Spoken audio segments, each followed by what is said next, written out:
Okay, today's July 20th, 2011. My name is Joseph Padilla. I'm here with Bill William J. Nieto, and he's a World War II veteran, and we're going to introduce him for the U.S. Latina World War II Oral History Project.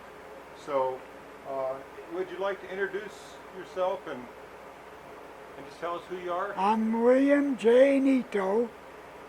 I'm known plain as Bill Nieto. I was a World War II veteran, 1943 to 1945, and I was in European theater. That's where I spent my time in the Army. But I happened to be in the Army earlier. I was in the Quartermaster Corps. So how old are you, Bill? I'm 86 years old. 86 years old. And where are you from? I was born in West Virginia. Can you tell us what your family was like, where you were born at, what your house was like when you were a child? I was born in West Virginia. My mother, her name was Anna. My dad was Joe Nieto. He was a coal miner. I went to high school in Gary, West Virginia, and I graduated from high school in 1942. What did your father do for a living? He was a coal miner. And how about your mother? My mother, she never worked. She was a housewife. How old were you when your parents passed away? Let's see. My dad was 82, and my mother was in the same. My dad died in 1978. My mother died a few years later, about 1980, and I was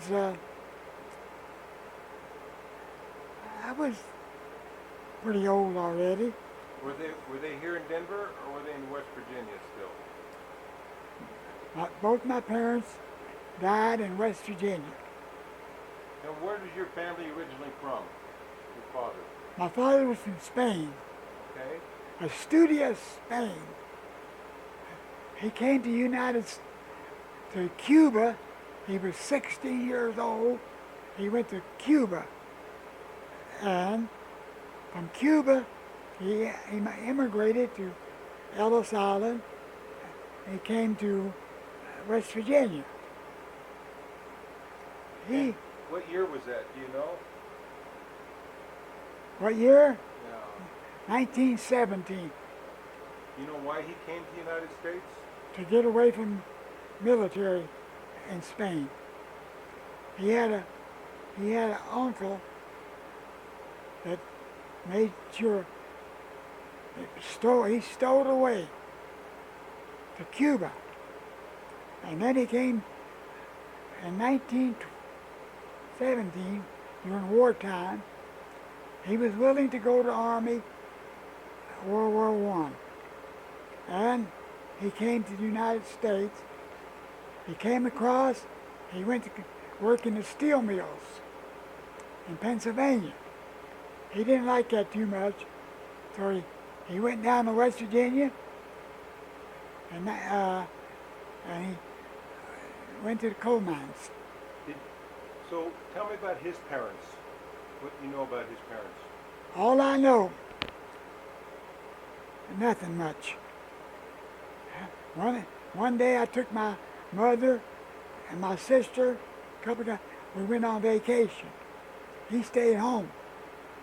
We came home, and after 40 years, he got hold of the priest's church in Spain. He found out, guess what? He found out his mother was living. After 40 years, his mother was living. His sister was living. His 4 brothers were living. He had a family in Spain. Joe, me, my mother,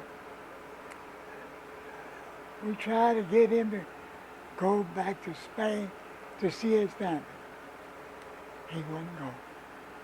He wouldn't go. They passed away one at a time. His mother passed away. His sister passed away. His brothers dwindled. So there's nobody left in Spain but cousins. I got a cousin, Aurelio, that I keep in touch with. He's about the same age as me in Spain. Other than that, I don't know what his life was in Spain. He was 16 years old, Joe. He wasn't able to do too much. He come to the United States. He's a good man. He worked in the coal mines for 46 years. So, what type of home were you born into? Were you raised in? What was your home like? My home life was good. We lived in coal fields, little small house. They're not there no more. Okay, I'm going to pause the tape for 1 minute, Bill. Okay, we're back on the tape again. Okay, so let's start with when you were little. How many brothers and sisters do you have? I had a brother and a sister. They're both gone. Were you the youngest? I'm the oldest. You're the oldest. I'm oldest. Being the oldest, did you have to help out and take care of your brother and sister when you were little? Uh-huh. My dad was a rough customer. What do you mean? He was a tough man. I'd rather him whip me when I was little than fuss at me. Or fuss at me. Yeah. He was funny. In 1930, I was 6 years old. I went to a little small two-room school in Gary, number 6, where the mine was. I was a little boy, and then there's 3 of us. I was Bill, my brother was Harold, my sister was Magdalene. She died about a couple months ago. She died. She was 82. She died. In Virginia? West Virginia? She died in Virginia. She was living with her husband and her son. He's a dentist and a doctor. He's got both degrees. And he's got a dentist practice, about 2,000 patients. My sister, she had a son. He was a doctor, Joe Nieto. He died. He had a heart attack, and he died young. He had a profession. He brought 10,000 babies in this world in West Virginia. And then you had a brother, Harold. Harold. And Harold stayed in West Virginia? He lived in West Virginia, and he stayed in West Virginia. He got sick one day in Gary, West Virginia. Fell over in the bathtub. His son happened to be there. My brother was a big boy, big man, and he fell over in the bathtub. His son couldn't get him out. Had to go across the street. Got help. They picked him up. Got an ambulance. Rushed him to the hospital. Joe, he never went back to that camp. He lived in Princeton, West Virginia, with his daughter and his sister, and they lived over there. And I went back to see him a few times, and he had a heart attack. And He died a few years ago. So when you were a child, did you what type of activities did you do with your brother and sister? Not much. You didn't? I lived here. When I retired, No, when you were a child. When you were a child, when you were growing up. oh man, we did everything together. We we were we were really together. Were you guys struggling financially? My dad never did struggle. He managed to save money to be able to support us. And he'd sneak around during Depression years to buy us shoes and clothes at night. He took us to little shops close to home where he can buy us jackets and stuff, you know. So how did the Depression affect where you lived, and what was it like during the Depression? Depression years they were pretty bad. What They do were you pretty remember bad. about the Depression years? In the 30s, wasn't too good. My mother struggled to put meals on the table. My dad and mother didn't believe we had to eat together, 5 of us. My mother, my dad made sure that meals were on the table, and he wanted us to be there at mealtime. 3 meals a day. And we managed. Did your father bring any customs from Spain that you remember? My dad, when he come to the United States, he got a bunch of books together, from Spanish to English. He studied, he read. My dad was able to read a newspaper. Did you speak Spanish at home? No Spanish was spoke. My mother was a Czechoslovakian. My dad was Spanish. We never talked Spanish. My dad talked to neighbors, men that he knew, Spanish and everything. Yeah. Okay. Yeah. Did he have any customs that you remember growing up that he might have brought from Spain? My dad, from Spain, his trade was a blacksmith.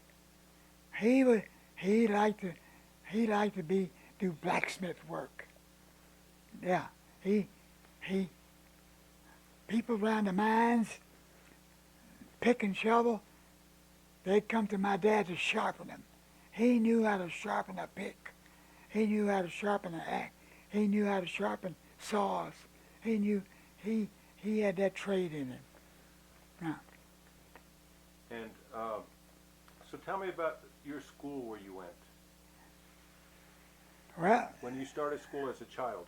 As a child, it was a little two-room school, 1st and 2nd grade. Right there in the camp where we lived. My grandmother lived down below the school. In 1930, I'd sneak down. She'd give me candy and cookies. She died in 1930, my grandma. She had something gallstone. She died from gallstone. You don't die from that today, but she died from it. She was real young when she died. No. Yeah. Mm-hmm. When you were a child, did you get involved in any sports or anything? I played in a band. Well, tell me, what instrument did you play? Clarinet, drums. John Cimpella was the band director. I was in the band from 1937 to 1942 when I graduated. High school band. Yeah. Excellent. Was there any other Spanish-speaking kids or any other Spanish kids around your neighborhood? There was a family, Salsines. They had a bunch of boys, about 7 boys, and a couple of them still living. A few of them, they've died off. That's what my dad, his friend, Salsines, they'd visit together. Yeah, Spanish. Yeah. Yeah. And when you were a child, do you remember what kind of toys you played with? Did you buy toys or did your family make toys? My dad bought toys for us. Tricycles, scooters. He bought me and my brother our first bicycle. Bought it from Ward's. Hawthorne bike. Guess what he did with it? He took them old handlebars off and he made out of a pipe. He bent that pipe and he made us steer horn handlebars for our bicycles. He made sure that we was able to ride them bikes with good handlebars. He didn't like that little handlebar that came with the bike. He made it. My dad, he was a blacksmith. He made stuff. Yeah, he made stuff. Yeah. So when you were in high school, what types of things did you do for fun? Like I say, I went with the band and went marching, learned that. I played my clarinet. Guess what? It's still up there, my clarinet. I got I got a B-flat clarinet up there and an E-flat clarinet up there, in the attic up there. Do you still remember how to play? Hmm? Do you still remember how to play?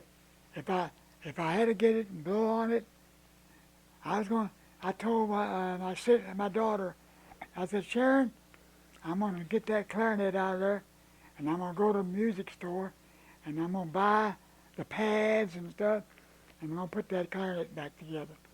Yeah. It's a metal one, metal, not black. Like nowadays the clarinets are black. Mine was metal. Excellent. Silver. So when you were in high school, and then what did you hear about do you know anything about the CCC camps, the WPA? All that stuff. Yes. Back when I was in West Virginia, President Roosevelt was president. 4 terms.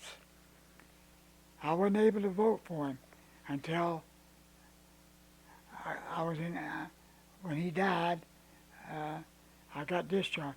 I wasn't old enough to vote for him. Then when I turned 18, I was able to vote for him in 45. Roosevelt, Johnson, all them old-timer presidents. I did pretty good. I thought, yeah, I did pretty good. So, In my life, I had 2 jobs.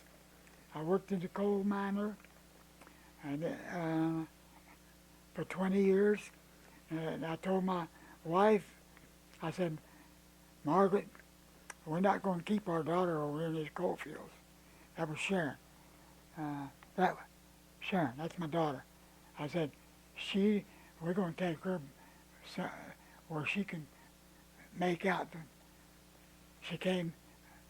We come to Denver, and guess what? 4 days after I was here, I was working. I worked in Coors for a few days. I didn't like it. They put me in Coors porcelain plant. I already had black lung and black dust. No. I had another application for the sheriff's department. That job come through in 1963. I told Margaret, I said, I'm going to be a deputy sheriff. I didn't make no much money. okay. We'll get into that in a minute. So, was any of your family in the CCC camps? No. Or the WPA? No. Where were you when... My dad was able to work.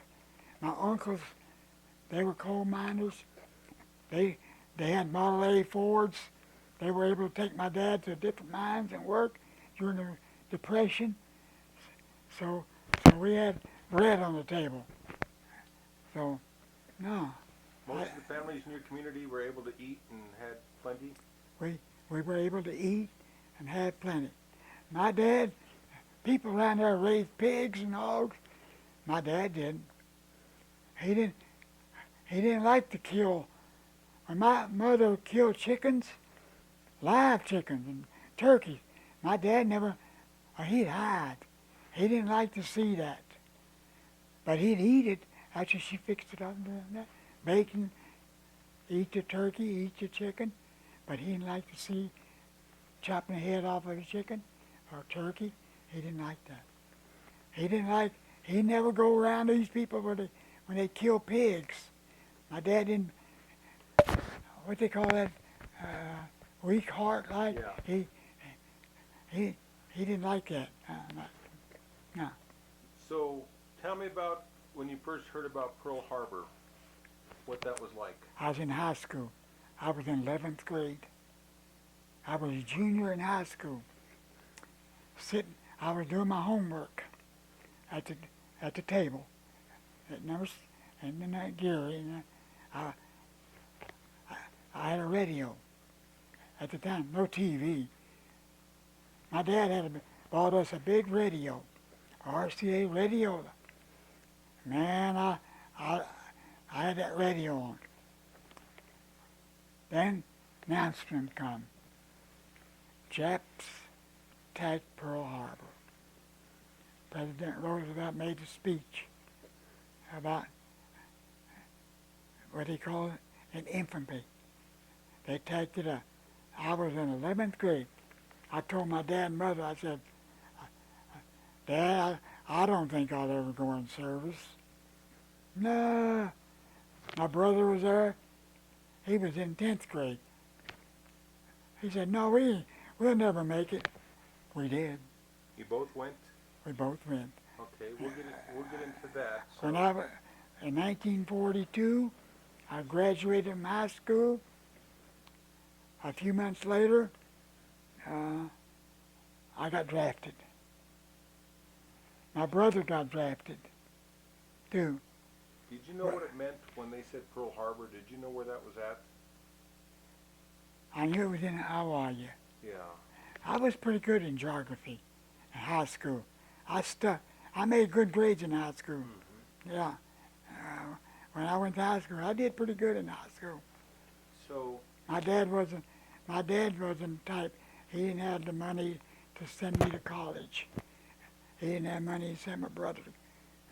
He thought he did the best he could for get a high school education. Mm-hmm. So. And you all graduated from high school? We all graduated from high school. Yeah. So, what was it like in your neighborhood when the war was going? There were a lot of patriotic people? Yeah. What were people talking about? Were they pretty supportive of the war? In a way, yes and no. Coal mining, people around there wasn't too crazy about war. Yeah. I wasn't, but I got drafted. In 1943, I got drafted. Where were you working when you got drafted? In the coal mines. So you went straight into the coal mines from high school? You know where I worked for 2 years? I was too young. You heard about the company store? I worked in the company store in Gary number 6. The store is still there. It's a brick building. It's old. I worked in 11th grade and 12th. I worked in a company store till I turned 18. When I turned 18, I went to the employment office and I told the superintendent, said, I want a job. I'm 18. September 1st, 1942, and I want a job. He said, Bill, you got a job. He gave me a job, 1942. I got a job with the coal company, and I worked from 1942 to 1962. I told you, I said, I'm going to get out of this place. I said I could not let my daughter live in this kind of environment. It was getting bad. Coal mines was getting bad. So, when you were drafted, what did your parents say? How did they feel about that? They didn't like it. They didn't like it. But when I went down to Welch, West Virginia, to go to Fort Thomas, Kentucky, they went with me to get on the bus. I got on the bus. Bus went to Huntington. Fort Thomas went to Kentucky. Fort Thomas, Kentucky. That's where I went from West Virginia. I had my papers. I was And drafted. so, your parents took you to basic training then. They took you to boot camp. They took me to. You must have been pretty close to your parents for them to go with you. I'm gonna tell you how close I was. When I was in the Army camp, Fort Lee, Virginia. That's where I took my training. Fort Lee, Virginia, Quartermaster Corps. Guess what? My dad, my mother, my sister, my brother, they came by train from Welch, West Virginia to see me. That's how close we were. And so your first place you went to, where'd you go to basic at then? Fort Lee, Virginia. And how long were you there? I took my basic training. From there, about a year. Mm-hmm. And then was your brother drafted about that time? My brother was drafted. And where did he go? He went to Fort Benning, Georgia. Fort Benning, Georgia. And you were both drafted in the Army? Both drafted in the Army. Okay, and so... We did, while he was in service and I was in service, we never did see each other. Never got to see each other. Was he deployed? Was he overseas like you? Yeah.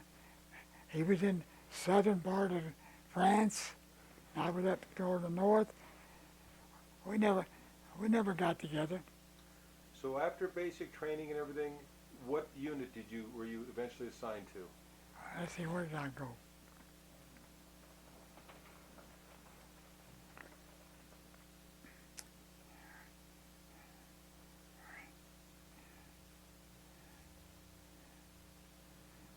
Oh yeah. From there, I went to Pennsylvania, a little camp in Pennsylvania,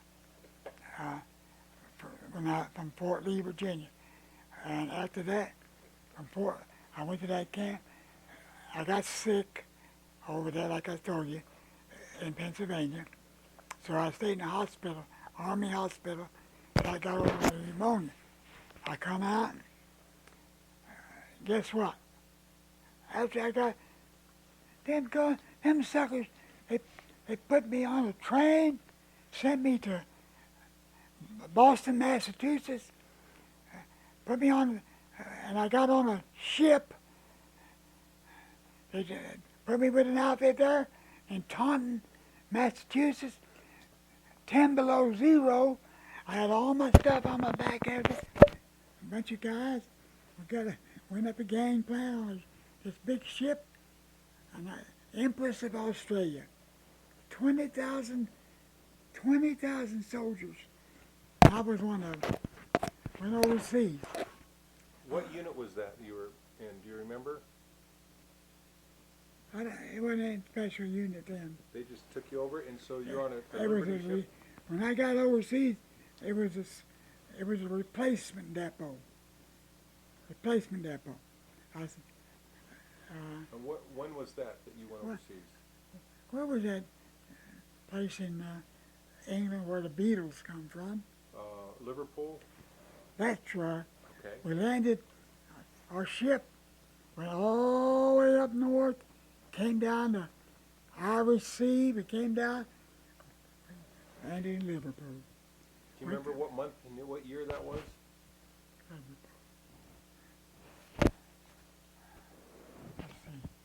Let's see. It was in springtime. 1940. 1943. 1943, I went overseas. And then what did you do once you were in England? When I went to England, they started moving me around. I joined that 16th Replacement Depot, worked in the Post Exchange outfit. We went I went from England to Ireland. I went to Ireland, Northern Ireland, and we set up the little post exchanges, cigarettes and candies and all that stuff.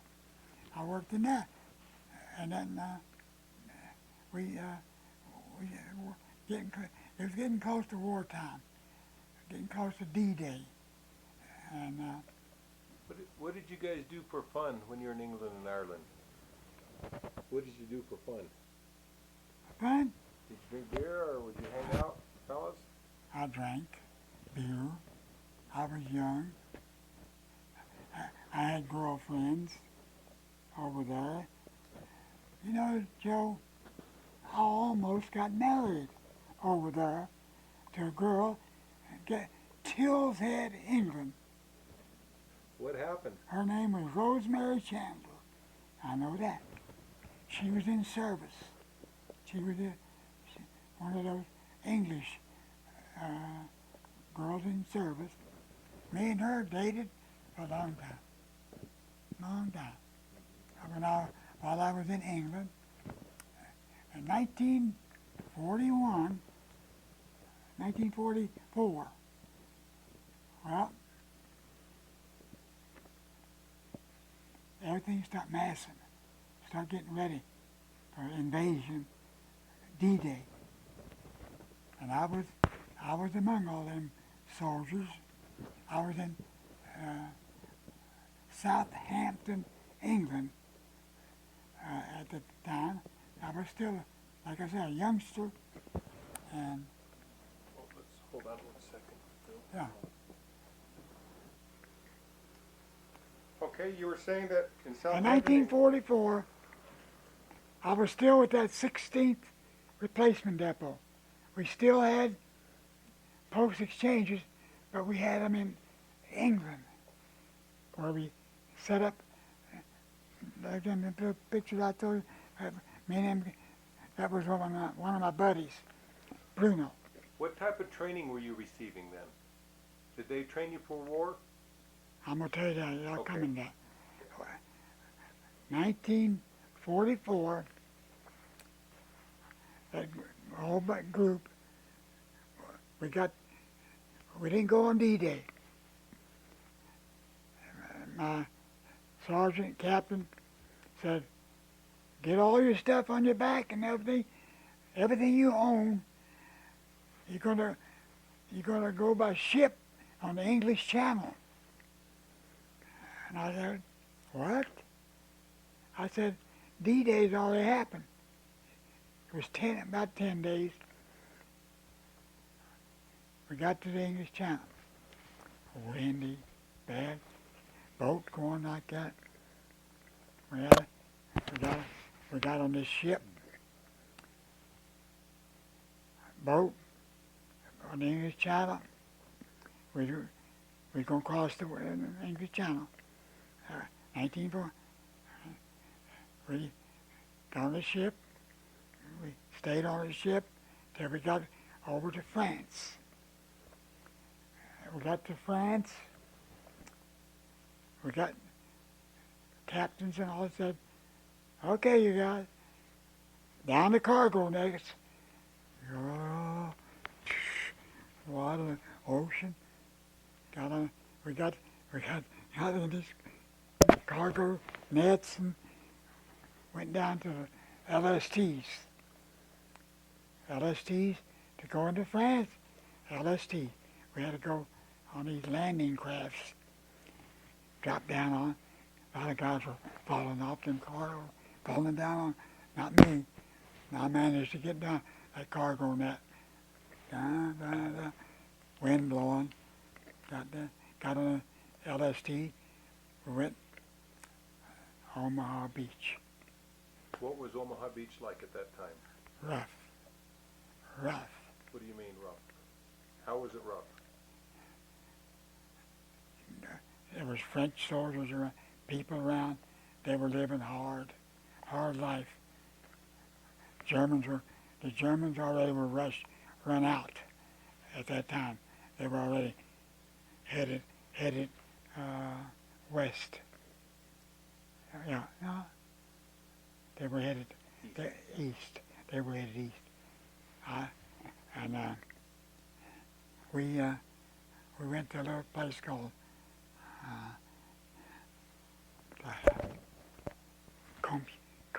you heard of Compiègne, France? We went to a little Reims. We went to a little place there, Reims. We set up camp over there. After we got there, we still carrying up.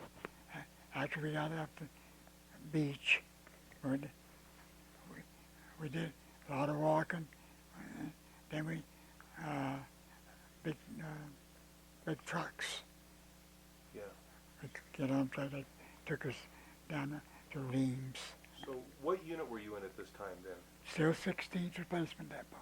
Okay. They hadn't assigned you to a company yet. No, And what was your rank at this time? I was still a PFC. I never changed. I was a PFC. I never got no rank. I never did. I didn't. And well, right after that, I got changed. I was going into the infantry. I was too young to be working in a replacement depot. PXs and postage change. They put me in the Army. They put me where I was, Army. I joined the 9th Army, and they put me in camp, and I trained again, just like a basic training. I learned the M1 rifle. I had to shoot on a range, all that. I learned all that. I liked it. I was young. They gave me new uniforms and everything, and I got into the 9th Army, 27th Armored Infantry. That's what's on my discharge. That's what I liked. 27th Armored Infantry, and I got with a bunch of guys from New York, and a bunch of guys went into combat. I went into combat. So, first of all, was there any other Spanish kids with you that you remember? Not that night. Okay, so you joined the 27th Armored, and so where did you go into combat? A lot of Italian boys, Spinelli, and all that bunch of that. But this,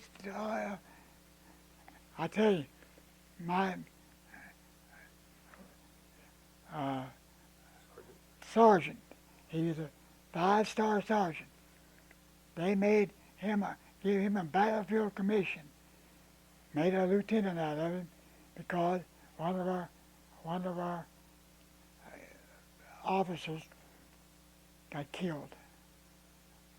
We was in combat on this side of the Rhine River. So tell me your first experience at combat. What was that like?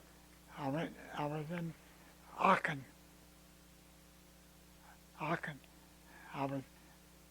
We was going walking. When you're in infantry, you don't ride, you walk. But it happened to be the 27th Armored Infantry. We had half tracks. We got to ride on back of tanks. I rode half track back. We speeding down those Autobahn highways, shooting. God told me, he said, "Bill, you man that 50 caliber machine gun." And I manned the 50 caliber. We had 2 machine guns on that half track, one in the back, one in front. And what a cool machine gun. And I manned that, 50 caliber, big old shot. Right? Shoot, we was running them Germans to the river, Rhine River. At night, like I said, we slept in the ground, digged foxholes, everything. Well, we got pretty close to Remagen. You heard of Remagen? Yes, I have. The Remagen Bridge? I crossed that bridge on foot. I had experience. At the end of that bridge, I called a sergeant. I said, that guy's dead in that Jeep, German Jeep. He was supposed to blow that bridge, Remagen. He got shot, and he was dead in that Jeep. I remember that. And he was laying across the steering wheel in a Jeep.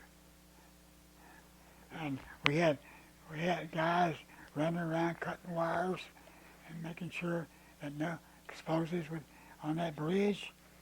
But after we got across the bridge, we went into a little town to rest above the bridge, and we could see.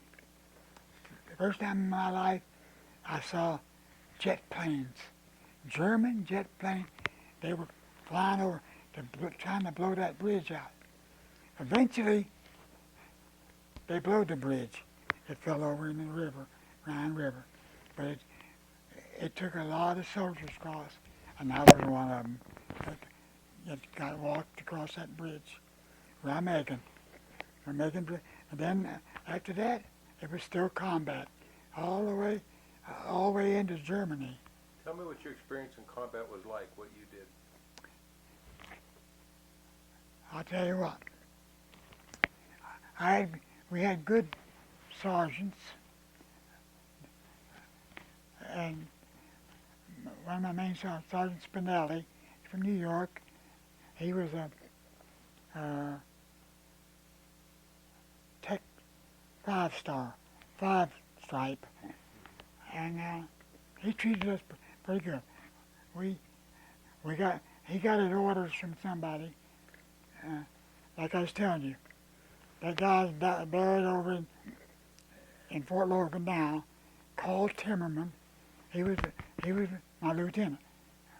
He was in combat too, and we'd go 9th Army, 1st Army, General Hodge, as a group.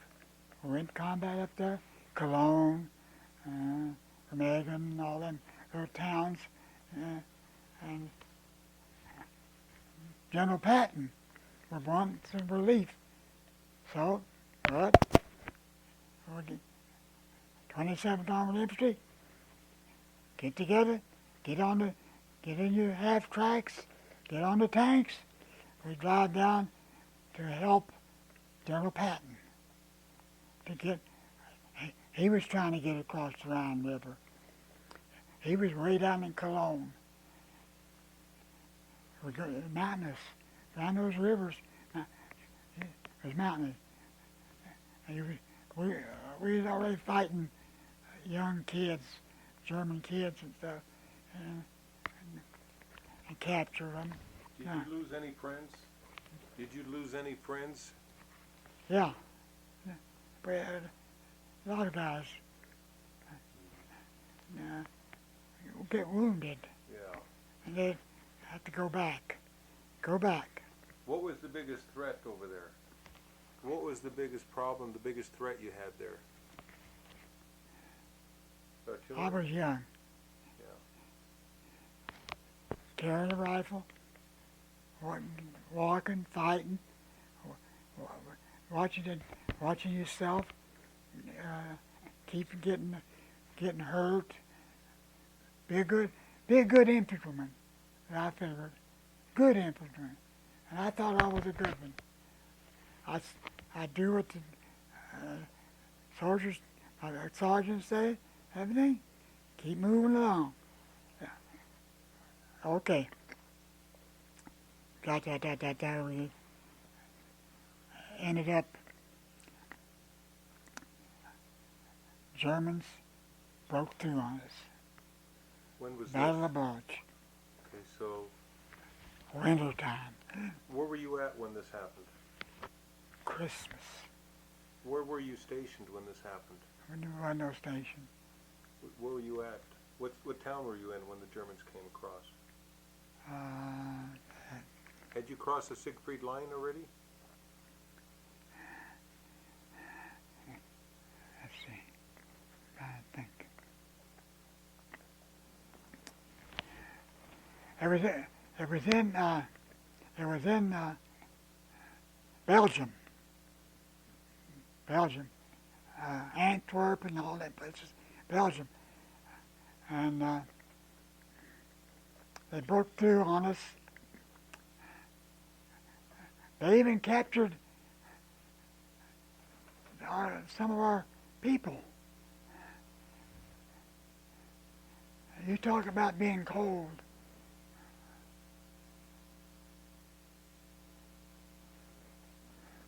And so where did they capture your people at? Right there at Antwerp and all that place in Belgium. In Malmedy, they killed 150 American soldiers. Mowed them down. Germans did. They didn't capture them. They killed them. And it was cold. Winter, froze. We didn't have good boots yet. Our feet got cold. My feet got cold. Pretty soon they did get shoe packs to put in your boots where your feet stay real warm. It was so cold, snow, cold, and you still had to get out and fight and go at it.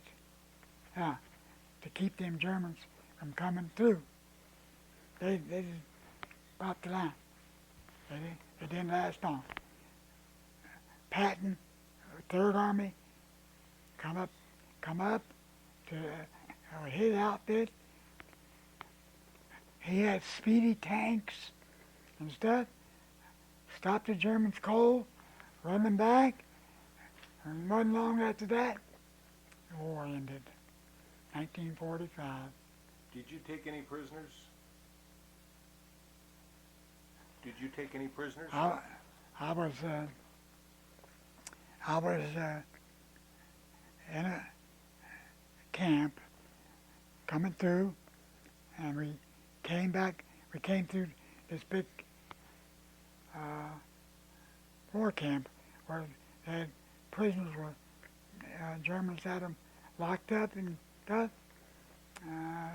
One of them Stalags. And we freed the people in there. Were they Americans or what were they? American, English, Canadians. You know what they want to do? They got out of camp and they were headed back. We tried to say, no. We stop them. No. You're going to be taken to a camp where you can get fed, get clean, and get taken care of. They wanted to walk out of that camp and go back by themselves. And to go back to the... Anywhere. Anywhere they can go. They was in that camp so long. They were hungry. They said, you know what we ate? Birds. If we can catch a bird, peel it on, put it in the fire and eat it, stuff like that. They didn't get no meat. Germans didn't, they got soups and stuff, German, but it wasn't too good. Yeah, them Stalags. Well, right after that, things began to quieten down. Did you yourself take any prisoners, or were you around it when German prisoners were taken? Oh yeah, I took prisoners. Yeah. Can you tell what that was like? Well, you capture them, you tell them, you talk to them. You're going to go into a camp. we're going to put you in a camp. It's got barbed wire around it and all that. You're just going to go in there, and you're a prisoner of war. POW. That's all I can tell them. You couldn't stay with them. No, you couldn't stay with them. No. You put them in these places, what they call stalags, and leave them. I didn't capture too many prisoners. I didn't capture too many. No. Wasn't long after that, in 1945,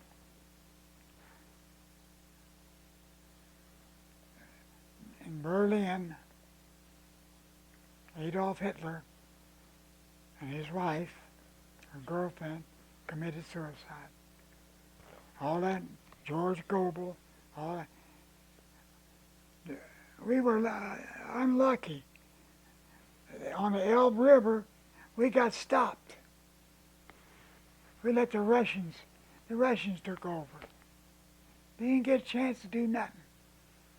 What did you eat during all that time? During the Battle of the Bulge and everything, what did you eat when you were in combat? Rations. K rations. Every now and then, our cooks were able to, we'd able to get a place where we could get a meal, but mostly K rations. They weren't bad. You got used to them. They had two kinds, a bigger one and a little one. The little one wasn't much cheese and stuff like that. You eat it raw. Eat it raw, as was. Now, we'd kill, every now and then we'd kill a deer and butcher it and everything and cook it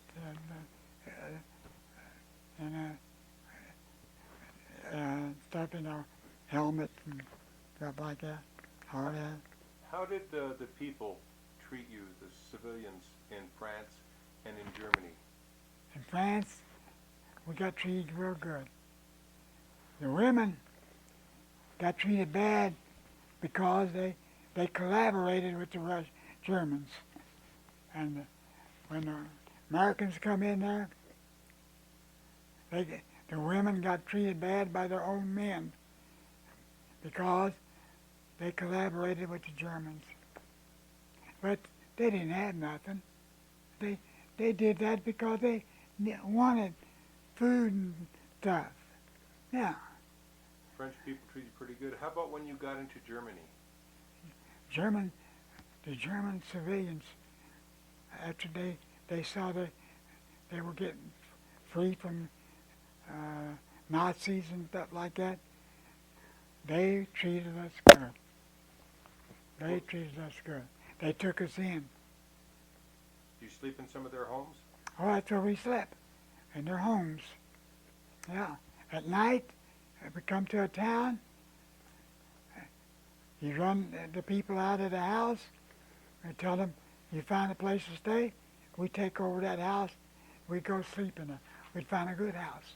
Had good beds and stuff. We stay in it. Did you get any souvenirs? I had some. What did you have? I had a German Luger. I took it off I got robbed here.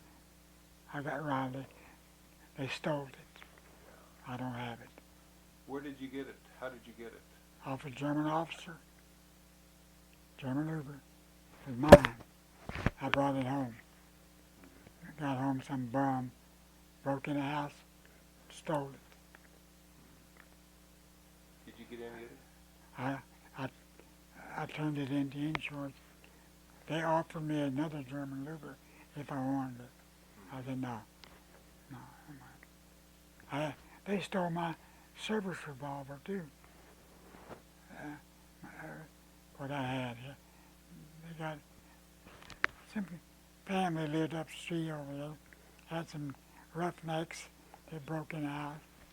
Got it. Yeah. When the war ended in 1945,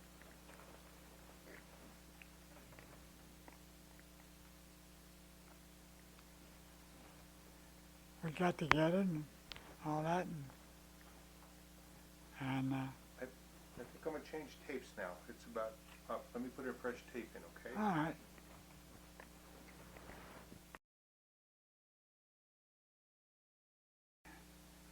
Okay, this is tape And two with Bill Nieto. in 1945, after the Battle of the Bulge and all that stuff, we moved into Maine, Germany, and the German army, they just quit.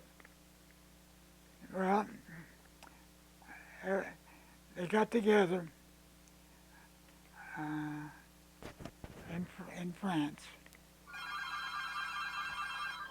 All right, let me pause this. Okay. Here in 1945, the war ended. It didn't end. A little bunch of people, 27th Army Infantry, we moved down south in France, out into Germany, down on the other side of the river, Rhine, and we was on the other side. We went down, and it ended up in Czechoslovakia. And we was in Czechoslovakia, and German in between there. We had eggs, chickens. We had chickens. We wanted chicken. We didn't starve. We had these German women. They treated us good. If they wanted us to fry eggs and stuff, give us stuff. We ate fresh eggs.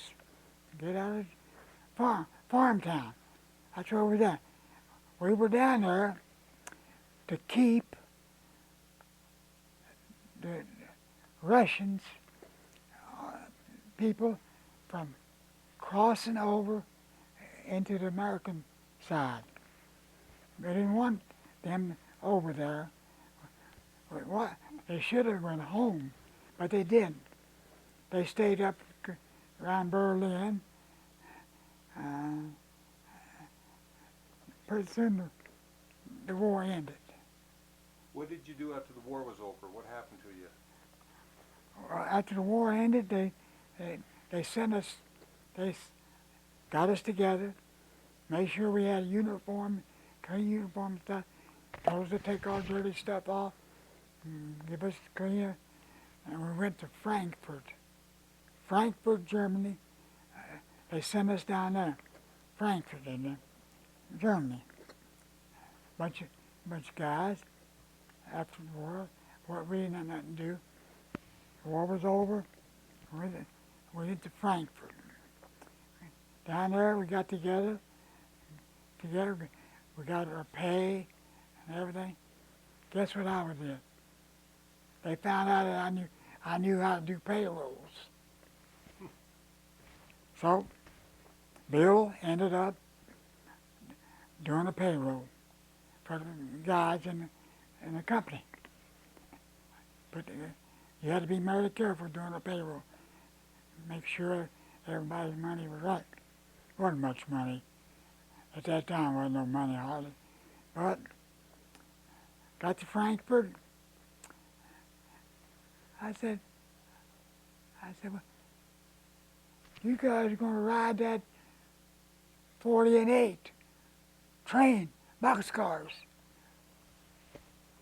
They didn't take us from Germany to France, put us in the damn boxcar. Took us all the way from down Frankfurt. We went to Paris, and went up to a place called the Havre. The Havre, and then from there we got together, got our money, stuff like that. Got on a ship, United States bound. everything was gone. Came in 1945, got that on that ship in Le Havre, France. Wasn't bad, but wasn't a good ship either. George Washington Goethals. I remember that ship.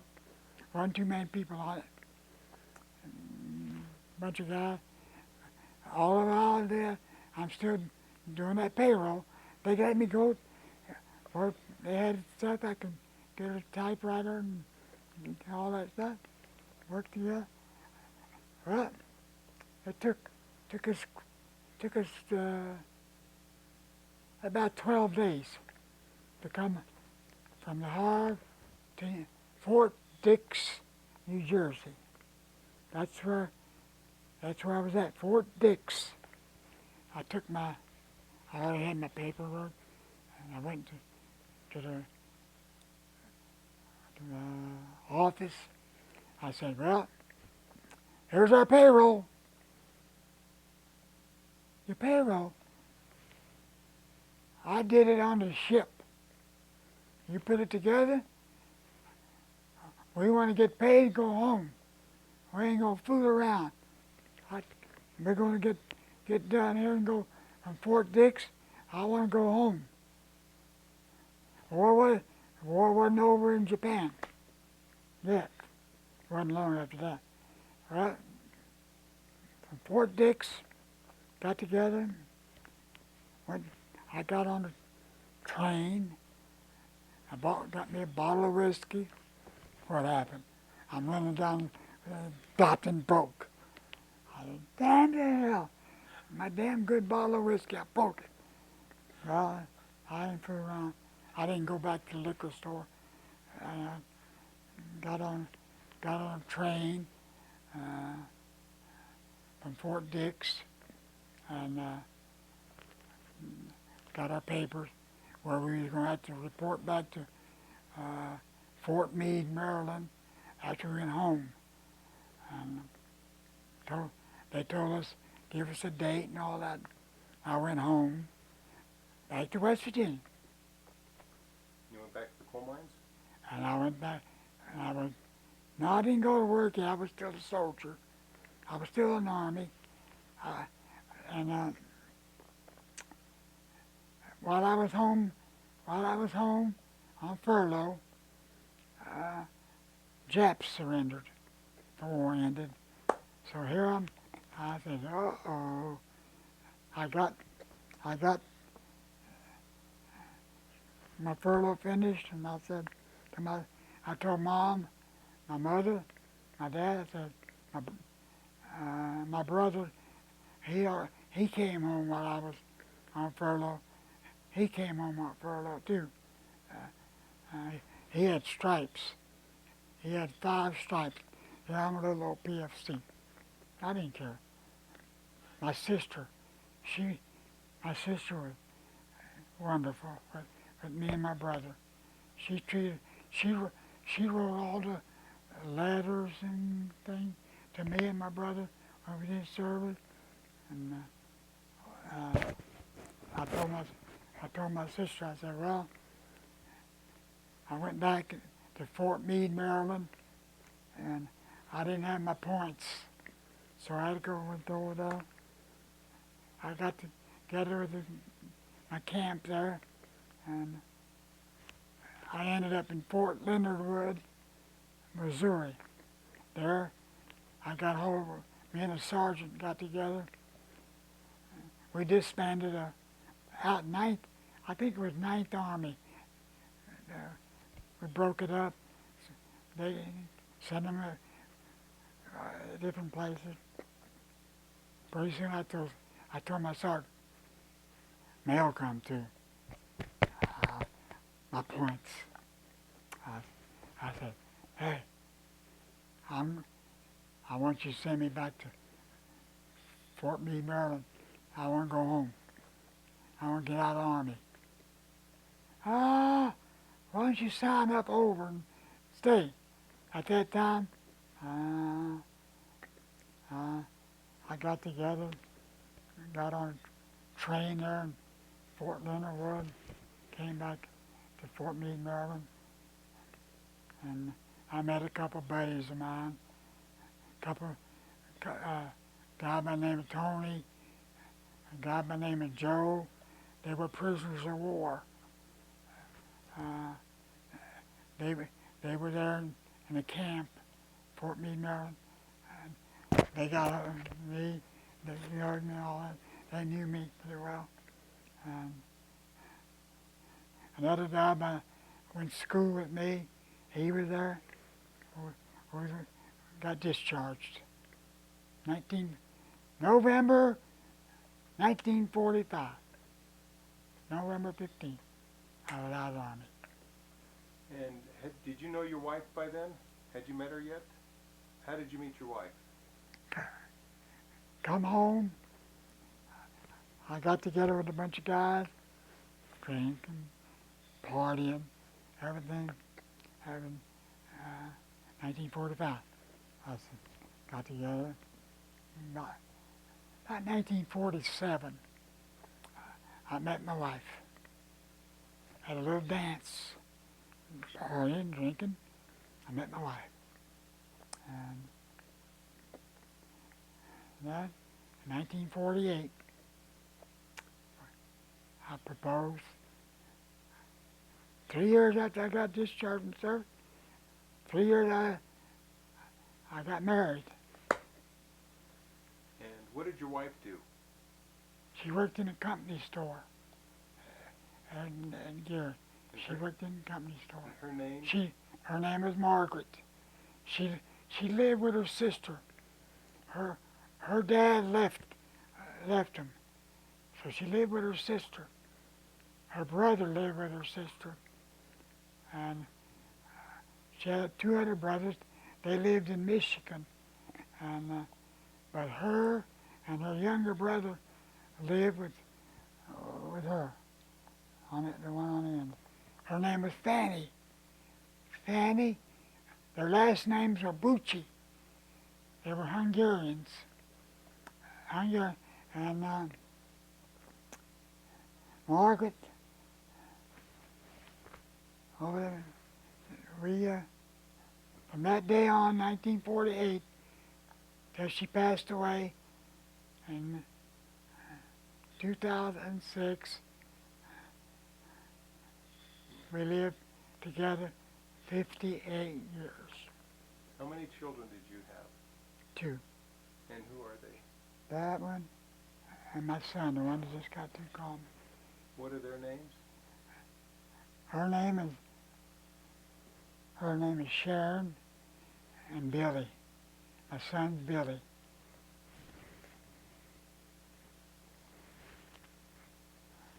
Do you have grandchildren? Huh? Do you have grandchildren? I got 2 grandkids, grandson and granddaughter, Carrie and Jeremy. I got 4 great grandkids. I got 2 boys, twins. I got Dakota and McKenna. McKenna's my her daughter, and Jeremy's got 3 kids. He's got the twins and Dakota. That's Julie's kids. That's my family. Excellent. So you They take care of me pretty good. and you're still living on your own, which is good. Huh? After 20 years in the coal mine in 1962, how did you end up in Denver? 1962. How'd I end up in Denver? Margaret, my wife, had a nephew. So that guy there, he's dead. That little picture there, him. He lived here in Denver. He was in service. He married Phyllis, that's good there. And they lived here in Denver. Me and Margaret lived in West Virginia. Out there, I said, I came on vacation that summer, and I got together with him, and I said, we called him Beck. His name was Sebastian. We got together, and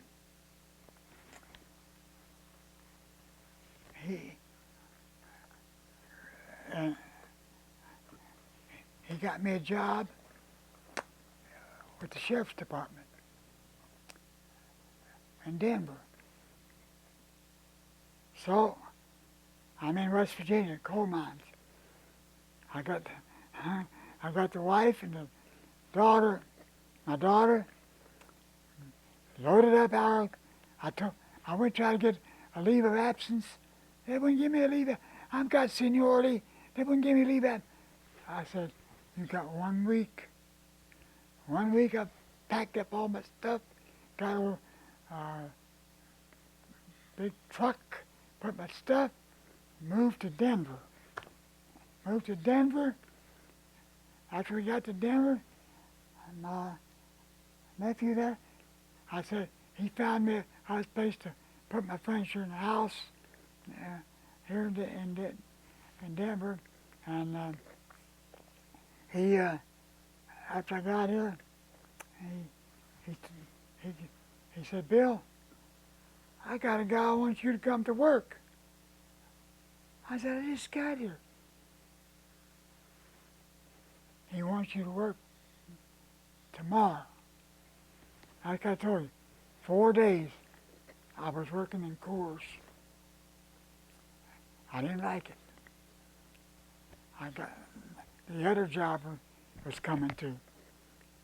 I was pretty high on the list. I did in the 90s on the grade. I told Beck, I said, I'm going to work with the sheriff's department. And I did. I worked for the sheriff. I worked 26 years. 26 years, and where did you retire out of? Where were you working when you retired? What assignment? I was working at the city jail. 1988. 1988, I retired. And I ain't did nothing here on. Did you belong to any clubs, organizations through these years after the war? Did you belong to anything? Any clubs or organizations? I don't think I worked.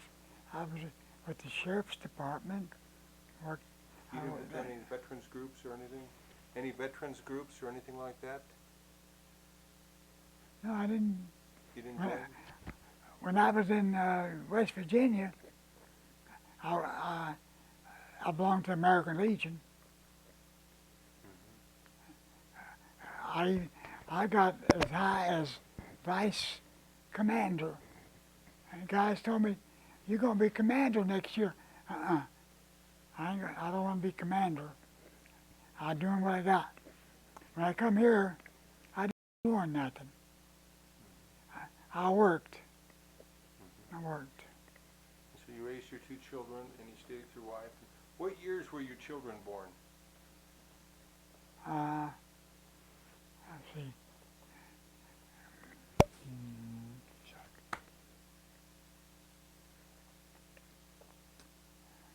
I'm trying to think. That's funny, ain't it? Well, that's okay. So you stayed in the same house for... My son was born here. He was born in 1963. Oh yeah. He was born 1949 and 49, and Jeremy was born 49, 19. I can't think right quickly.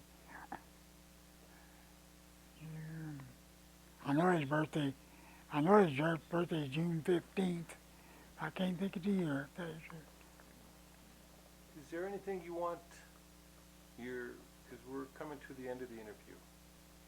And this will be something your family will see, and this will be something that some of your descendants you may never meet will see. And they're going to see Grandpa. Is there anything you want them to know? Anything you want to tell them. I don't hold back on nothing. Is there anything, any advice you'd like to leave with them? Is there anything you want your family to know about you or your life? My life? Yes. I think back over the years, I had a wonderful life. Me and my wife got all them years together. We got to go on a lot of vacations together. Florida, all kind of. We went to beaches. She liked to sunbathe. My wife did. So we went to beaches, Daytona Beach. I ended up way back there. I can't remember what year it was. We took my dad to Cuba to meet his brother. Excellent. He had a brother in Cuba. Me and my wife, my brother and his wife, and my sister and her husband. We drove to Key West, Florida. We got on the plane and went to Havana, Cuba. In Cuba, we met up with Rosendo, my uncle. And to this day, we don't know what happened to him. He had a daughter, we know. My mother tried to get a hold of him and all that.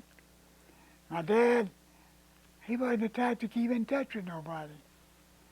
And we took my dad down there. We stayed 12 days in Havana. My Rosendo, he owned a restaurant. He cooked for us. He was a cook. We had a place to stay. Everything. Yeah. I went to Cuba. Yeah. And he wanted my dad to bring his daughter back to West Virginia. She didn't want to go. You know where she wanted to go? She wanted to go to New York.